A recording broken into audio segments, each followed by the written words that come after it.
Hello and welcome to the Discover History channel. We thought would be topical today and also link back to the past, as that's what Discover History does.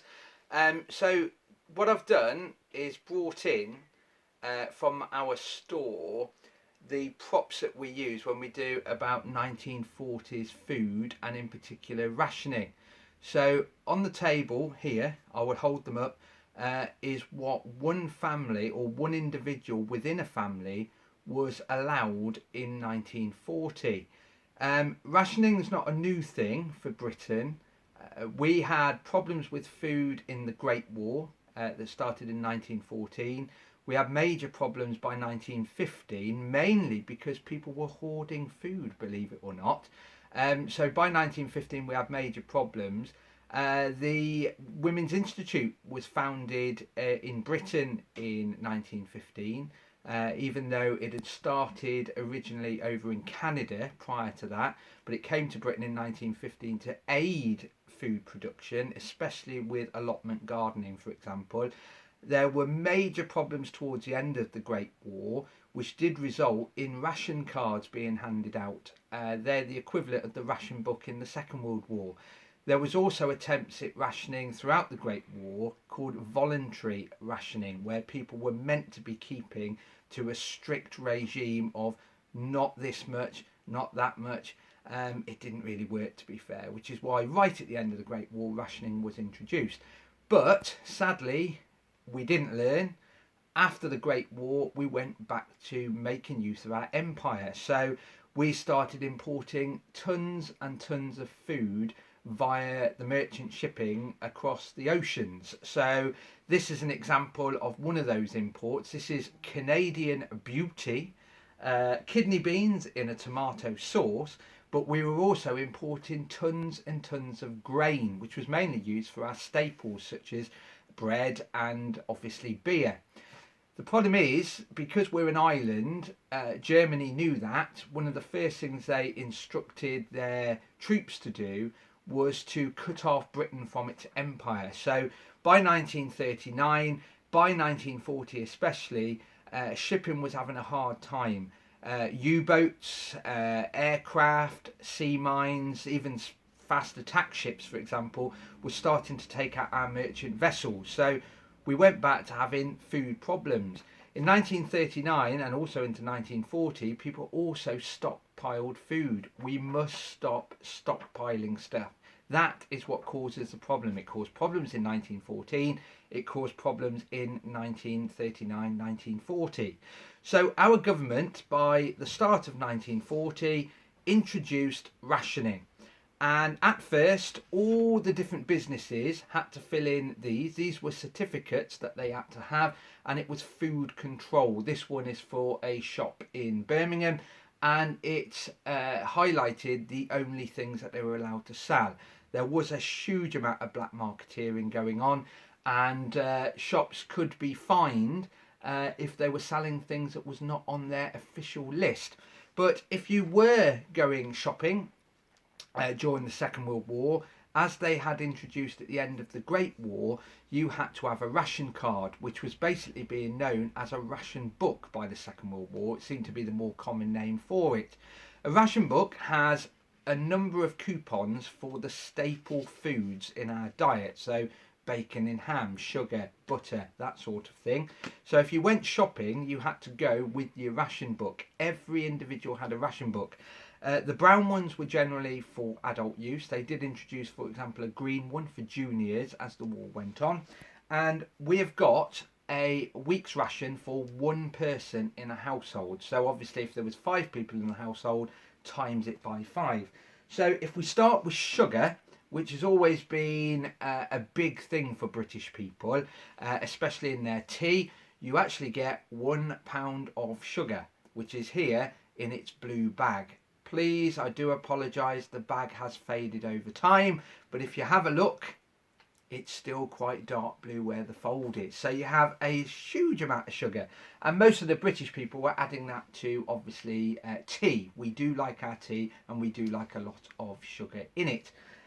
We've then got sweets. Now this was a major problem for children. You only get 2 ounces of sweets, which is not that many. It works out around about 8 or 9 individual sweets.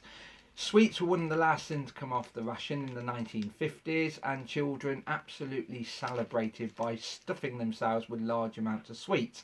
Interesting fact, children did realise that they could buy licorice root and chew on licorice root. Children also realised that cough sweets were not on the ration, so there was a lot of children going into chemists and buying, obviously, cough sweets. So we've got sweets and sugar. Jam, if you were lucky enough to live in the countryside, or maybe you were an evacuee, you could have vast amounts of jam, because as we all know, it's relatively easy to make. All you have to do is go out and forage the hedgerows for berries and things like that. If you're in the city centre, however, that is the amount of jam that you're allowed a week. Jam was usually on a monthly basis, but if you work it out, that's about 1 week's worth of jam. Not much at all. Very little. Would you be able to get that on a scone or a scone, depending on where you're from? It's not that much. Not that much at all. When we come to fats as such, we have butter. You get 2 ounces of butter. If you want me to use modern measurements, 50 grams. 2 ounces of butter. You also have 2 ounces of lard, which is basically the cooking fat used mainly for pastries and that sort of thing. We also have margarine. You actually get 4 ounces of margarine. Some shopkeepers were doing illegal things where they mixed the margarine and the butter together to make it go further. Another illegal act, part of your black marketeering crime, really. So margarine, lard, butter. We've also got cheese. You get 2 ounces of cheese, that's all. So if there's any cheese lovers out there, you don't get that much at all. I will add at this point, rationing did fluctuate. So there may be people out there listening thinking, well, actually we had more cheese or we had less butter. It all depends on the time of the year during the war. When it came to meat, you didn't have it in weight. It was down to cost. So you're only allowed 1 shilling 2pence worth of meat, which works out as 1 small lamb chop, as shown in the packaging there. Bacon was basically classed as something separate, and you only get 4 ounces of bacon, so it's not that much at all. And that's almost the same of tea as well. Tea, you only get 4 ounces of it, and the problem with 4 ounces of tea is you would have to recycle the tea leaves again and again and again, or find alternatives, which a lot of people actually did. Eggs. If you've got chickens, and a lot of people did have, you're fine. But eggs, you don't get that many. Don't let the box fool you. Have a little guess. How many's in this box? Go on, have a little guess. 6, 4, 2, 8 even. Unfortunately, you only get 1 real egg. 1 real egg every single week. But there was also help. We got help from America. Some ships did get through, and that's why we have things such as whole dried egg, powdered egg, which you can still buy in the shops. This tin actually has its contents still in there, and it's basically dried version of egg, and it's worth 12 eggs. America also sent all sorts of things, including spam, which everyone remembers, spam fritters, for example. People are finding this is the new luxury item. Some people are adding this to salads these days to make a fantastic meal in its own right. Draw your attention to the labelling. Labelling had major problems during the war. Some tins only had a small strip label because they couldn't afford the paper for a full label. Other ones changed colour, like spam. Wasn't that colourful? Blue, white and black. There was problems with certain colours of ink throughout the war, to be fair. A lot of people don't realise that. You are meant to get 3 pints of milk a week, but there were shortages at times, so people also relied on the national dried milk. And I'm sure there's people out there with endless stories about dried milk. Today these tins are often used to hold all the utensils inside the kitchen. I've seen a lot of those. My dad had one of these in the shed. It was full of nails, nuts and bolts, as a spare tin full of all sorts of things really.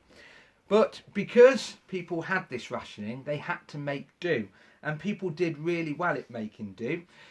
Just like the WI in 1915, their role was making sure people had allotment gardening. There was another campaign in Britain, Dig for Victory. People were told to get out there, grow your own vegetables. It makes it easier that way. Vegetables were never rationed, but there was going to be shortages as the war dragged on. So it was quite important to grow your own. People grew them everywhere. The King's School in Worcester, there's an amazing picture, dug up the whole of College Green to grow potatoes. If you look at the Tower of London, they dug up the moat and put in vegetables all the way around the moat at the Tower of London. It's quite an amazing campaign really, and it continued after the war because rationing continued after the war. Now, because some of these new foods, for example dried egg, was new to the housewife, there were problems. How are you meant to use it? And the Ministry of Information brought out a number of leaflets. My favourite has to be Ministry of Food leaflet number 11.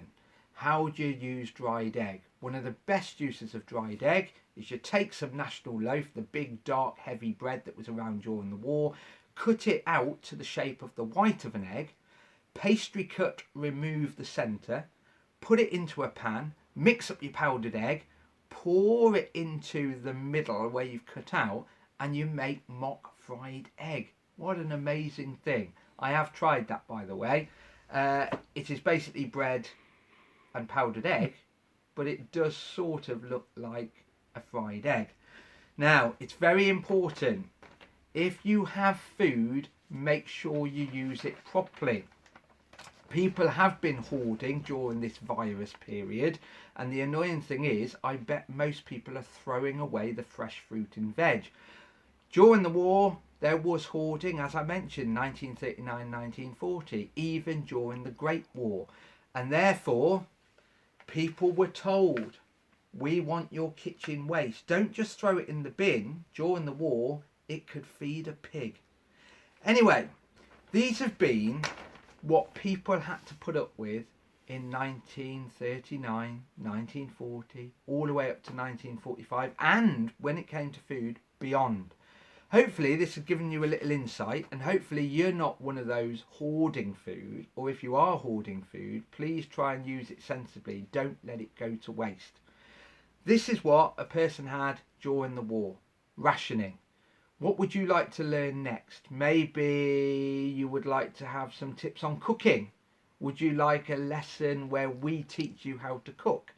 Maybe we could have Florence Nightingale here. We want your suggestions, so please do comment. Comment on these videos, comment on our Facebook, and maybe even tweet us as well. Wonder what we're up to tomorrow? Tune in and find out. Stay safe. See you soon. Bye.